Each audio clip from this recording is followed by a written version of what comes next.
ಮುಂದಿನ ಬಾರಿಯೂ ನಮ್ಮ ಸರ್ಕಾರ ಬಂದ್ರೆ ಗೃಹಲಕ್ಷ್ಮಿ ಹಣವನ್ನ 2,000 ಇದೆ, ಈಗ 4,000 ಕೊಡ್ತೀವಿ ಅಂತ ಈ ಬಗ್ಗೆ ಸುಳಿವನ್ನ ಕೊಟ್ಟಿದ್ದಾರೆ ಕುಣಿಗಲ್ ಶಾಸಕ ರಂಗನಾಥ್ ಅವರು. ಡಿ.ಕೆ. ಶಿವಕುಮಾರ್ ಸಾಹೇಬ್ರು ಪದಗ್ರಹಣ ಮಾಡಿದ ಮೊದಲನೇ ದಿನನೇ ಅವ್ರು ಹೇಳಿದ್ರು, ನಾನು ಹೇಗಾದ್ರೂ ಮಾಡಿ ಬಡವರಿಗೆ ಸಹಾಯ ಮಾಡಬೇಕು ಅಂತ ಹೇಳಿ ವಿಶೇಷವಾದಂತಹ ಫೈನಾನ್ಷಿಯಲ್ ಗ್ಯಾರಂಟಿ ಸ್ಕೀಮ್ ಗೃಹಲಕ್ಷ್ಮಿ. ಇವತ್ತು ಬಹಳಷ್ಟು ಜನ ಆಡ್ಕತಾರೆ 2,000 ರೂಪಾಯಿ ಏನಾಗ್ಬಿಡುತ್ತೆ, 2,000 ಬದಲಾವಣೆ ಏನಾದ್ರು. ನಾನು ನೋಡಿದೀನಿ ಕಣ್ಣಾರೆ. ಗ್ರಾಮಗಳಲ್ಲಿ ಹಳ್ಳಿಗಳಲ್ಲಿ ಇವತ್ತು ನಾವು ಇನ್ನೂ 5,000 ಜನಕ್ಕೆ ನಾವು ಮನೆಗಳು ಕೊಡಿಸ್ಲಿಕ್ಕೆ ಬಹಳಷ್ಟು ಹೋರಾಟ ಮಾಡ್ತಾ ಇದ್ದೀವಿ. ಕುಟುಂಬದವ್ರು ಗುಡಿಸ್ಲಲ್ಲಿದ್ದಾರೆ.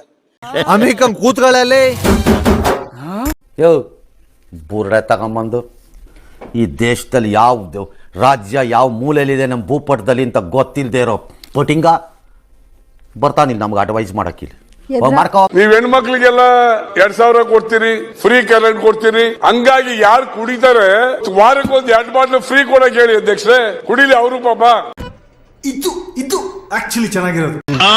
ಬಡವಳ್ಳಿ ನನ್ನ ಬಗ್ಗೆ ಅಯ್ಯೋ ನೀನು ಒಪ್ಪಾದ್ರೂ ಇದೆಯಲ್ಲ ದುರಾತ್ಮ. ಸೊಸೈಟಿ ಮುಖಾಂತರ ಕೊಡ್ಸಕ್ ಹೇಳಿ, ಹಂಗಂತ ಸರ್ಕಾರ ಮಾಡಿ.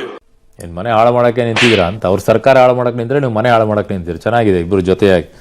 ಅವ್ರಿಗೆ 24,000 ರೂಪಾಯಿ ಪ್ರತಿ ವರ್ಷ ಕೊಟ್ರೆ ಆ ಬದುಕಿನ ಬದಲಾವಣೆ ಬೆಳಕನ್ನು ನೋಡ್ಬೇಕು ಅಂದ್ರೆ ಎಲ್ಲಾರು ಯಾರು ಬೆಂಗಳೂರಲ್ಲಿ ಬಂದು ನೋಡ್ಬೇಕು. ಮಾನ್ಯ ಸಭಾಧ್ಯಕ್ಷ ಹೇಳಿದ್ನಲ್ಲ, 12 ವರ್ಷ ನೀವು ಹೇಳೋದೆಲ್ಲ ಕೇಳ್ತಾನೆ ಬಂದ್ನಲ್ಲ.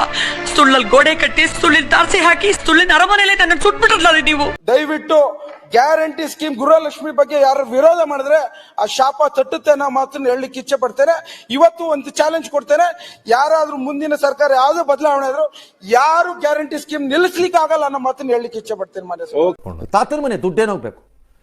ಅರ್ಥಶಾಸ್ತ್ರದ ಆ ಗೊತ್ತಿಲ್ಲ, ಈ ಗೊತ್ತಿಲ್ಲ, ಊ ಗೊತ್ತಿಲ್ಲ, ಮಾ ಗೊತ್ತಿಲ್ಲ. ಇವಕ್ಕೆ ದೇ ಡೋಂಟ್ ಡಿಸರ್ವ್ ಈವನ್ ಮರ್ಯಾದೆ. ನನ್ನ ಪ್ರಕಾರದಲ್ಲಿ ಅಷ್ಟು ಕೆಟ್ಟದಾಗ ಹಾಳು ಮಾಡಿದ್ರಿ ಕರ್ನಾಟಕದ ಅರ್ಥವ್ಯವಸ್ಥೆನ ನೀವುಗಳು.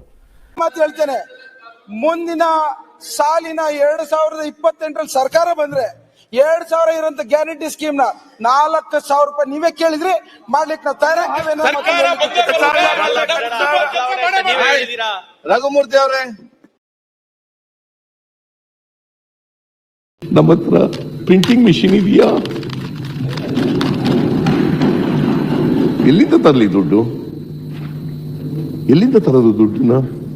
ಬದಲಾಯಿಸ್ಬಿಡ್ತೀನಿ ಅಂತಿದ್ದಲ್ಲ, ಏನ ಬದಲಾಯಿಸ್ತೀಯ? ಬದನೆಕಾಯಿ ಮೊದ್ಲು ಡೈಲಿ ನೀನ್ ಹಾಕೊಳ್ಳ ಕಾಚ ಬದಲಾಯಿಸಲೇ ಗುಲ್ಡು.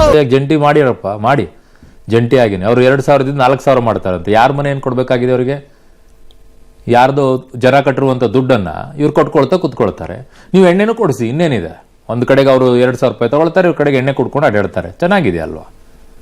ಯೋಗ್ಯತೆ ಇಲ್ಲ ನಿಮಗೆಲ್ಲ. ರಾಜಕೀಯ ಜಂಜಾಟದಲ್ಲಿ ಕೊಟ್ಟವನು ಕೋಡಂಗಿ, ಇಸ್ಕೊಂಡವನು ಈರ್ಭದ್ರ. ಸಖತ್ತಾಗಿದೆ ಐಡಿಯಾ.